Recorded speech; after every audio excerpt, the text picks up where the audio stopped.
जयमसी म पास्टर किसान। अहिले मैले देखाइरहेको छु यो चाहिँ डल्ले खोर्सानीको बिरुवा 2026 को लागि। अब यो 2026 को लागि चाहिँ मैले यो बिरुवालाई अक्टोबर 21 तारिक राखेको बिरुवा यो यतिको बढेको छ।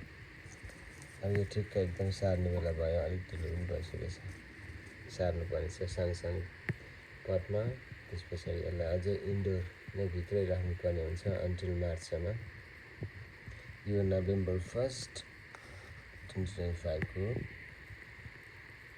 अनि यो चाहिँ नोभेम्बर 15 को र 15 दिन 2 हप्ताको फरक राख्दा झन्डै उत्रै अलिकति यो अलिक ठुलो छ।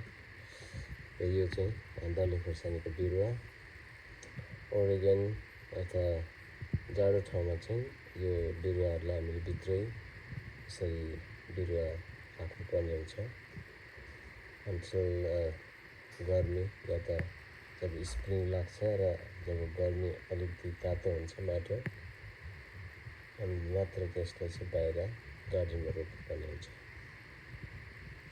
र यसलाई चाहिँ अब अझै फेब्रुअरी मार्चसम्म यसलाई म भित्रै राख्छु अनि अप्रिल अथवा मे महिनादेखि मात्रै यसलाई बाहिर गार्डनमा रोप्न सकिन्छ र सर्भाइभ हुन्छ।